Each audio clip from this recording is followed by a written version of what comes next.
In 1948, the United Nations voted to establish the Jewish state. That was over 65 years ago. How much has changed since then? There is not a chance that vote would go through today. This is John Billington with you for another edition of the Bible in the News. Around the world, anti-Semitism is on the rise at an alarming rate. Last week, Dave made it clear that the Vatican was certainly involved. In fact, we could say taking a leading role. Just today, in fact, it was reported in the Times of Israel that Pope Francis raised eyebrows on Friday by supporting the candidacy for sainthood of a French priest whose dossier was put on hold in 2005 because of his alleged anti-Semitic views. According to French newspapers, in 2005, Leon Dehon, if that's how you pronounce it, called anti-Semitism a sign of hope. The Vatican has said that you just have to take it in the context of the day.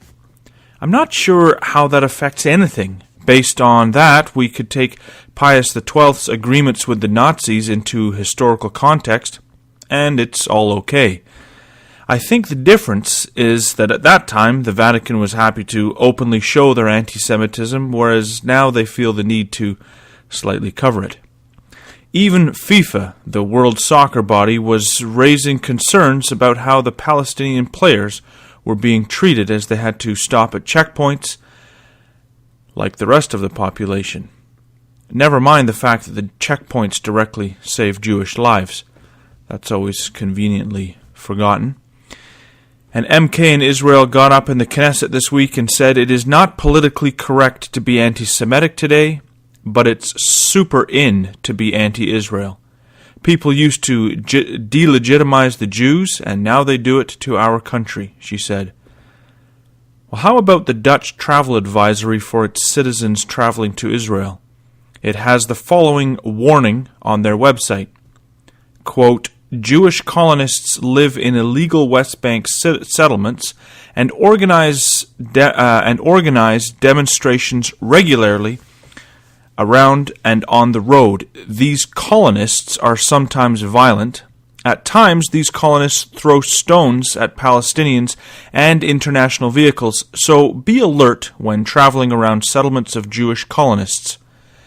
Can you get any more ridiculous? If you have ever traveled in the West Bank, the last thing you're concerned about is Jewish settlers, or colonists as they call them. This is nothing short of calling black white. If anyone has bulletproof glass, it will be the Jewish car, and it's the Jews that live in gated communities for fear of attack like the ones on the Fogel family. That attack was 4 years ago in 2011. 2 Palestinians broke into the settlement of Itamar late in the evening and murdered 5 members of the same family in their beds. Both parents were killed and 3 children, the youngest of whom was only 3 months old. 3 children survived.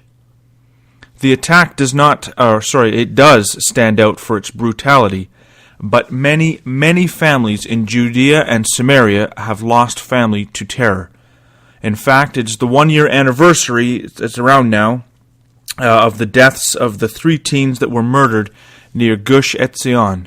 They were Naphtali Frankel, Gilead Shair, and Elal Yifra. That was about a year ago. Unbelievably tragic events, but cold-blooded murder in all of it. It was Canada's new foreign minister this week, Rob Nicholson, that said, "We understand Israel's neighborhood is as dangerous as Canada's is peaceful." And I think that sums it up for most of us. We can't even come to imagine what it would be like to live in this part in Israel, in that part of the world. But many have a feeling in some way that the Palestinians are living under repressive conditions, and that in some way it kind of balances things out, especially when Israel has the larger modern military. I think it is important to see how much the media is biased against Israel. You may think that you're not affected by it, but there is some truth in saying, if you throw enough mud at the wall, some will stick. The truth is that if all you listen to is the BBC and CNN or news stations like it, you will be clouded in your outlook. I believe it. If you want to know what's going on in Israel, be sure that your list of sources includes israelnationalnews.com as a start. Well, if you really want to see black called white, then can you get it any better than at the UN? Last month, Ynet News reported that out of 9 official documents produced from the UN's Annual Commission on the Status of Women report, only one of the UN's 193 members were mentioned in regards to ongoing infringement of women's rights. Of course, Israel. You could laugh if it wasn't so serious. And there's more. Israel National News reported that Israel was condemned by a vote of 104-4 at the Human Rights Council in Geneva as the only country in the world that violates health rights. Again, so insane. Yet here's Israel with a history of offering treatment to its enemies, which the article points out, from the Golan to Gaza and Ramallah, and a country that sent aid to Nepal during the recent earthquake.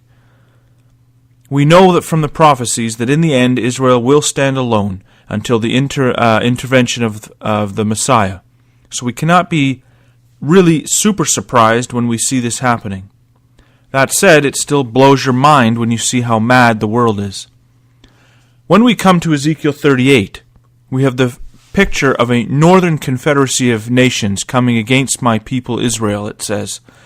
And the following words are from verse 14 to 19 of that prophecy. Therefore, Son of man, prophesy and say unto Gog, Thus saith the Lord God, In that day when my people Israel dwelleth safely, shalt thou not know it? And thou shalt come from thy place out of the north parts, thou and many people with thee, all of them riding upon horses, a great company and a mighty army. And thou shalt come up against my people Israel, verse 16, as a cloud to cover the land. It shall be in the latter days, when I bring thee against my land, that the heathen may know me, when I shall be sanctified in thee, O Gog, before their eyes. Thus saith the Lord God, Thou art he of whom I have spoken in old time by my servants the prophets of Israel, which prophesied in those days many years that I would bring thee against them. And it shall come to pass at the same time, when Gog shall come against the land of Israel, saith the Lord God, that my fury shall come up in my face. For in my jealousy and in the fire of my wrath have I spoken. Surely in that day there shall be a great shaking in the land of Israel. God's fury comes up in his face because of the treatment of his people. And based on that, I think we should all understand and be aware of the growing anti-Semitism and what is going on in Israel, and further to that, it should bother us to the core. Another note is that in the end, the United States is not there to rescue the Jewish people. Yes, there's nations out speaking out against what's going on there in Ezekiel 38. You can see them. They're saying something. You can see that in verse 13. It says, Sheba and Dedan and the merchants of Tarshish, with all the young lions thereof, shall say unto thee, Art thou come to take a spoil? Hast thou gathered thy company to take a prey, to carry away silver and gold, to take away cattle and goods, to take a great spoil? There's lots of talk and little action. And I believe that in the end, the United States and the other lion powers are unable to stop the advance of the northern power.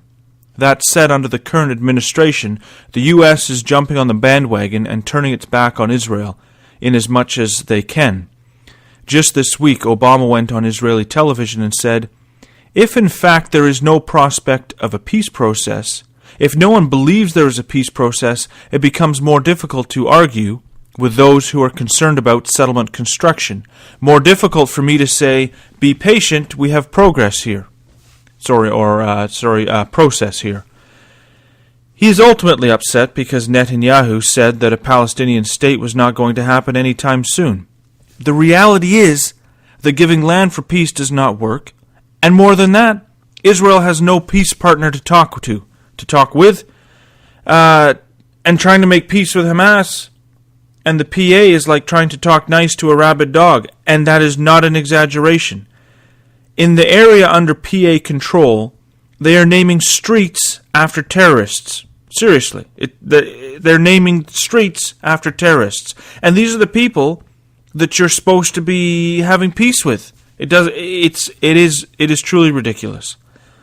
And as far as the U.S. and growing anti-Semitism in the West, it does coincide, I believe, with the Bible being thrown out of society. In the years leading up to Israel being a nation, you had many in positions of power who helped the cause considerably based on their love of the Bible and therefore God's people. People like Lord Palmerston, Winston Churchill, and of course Lord Balfour, another Prime Minister of Britain, the man behind the Balfour Declaration. But beyond that, you go to figures at the top. You can go to ones that are little known in comparison.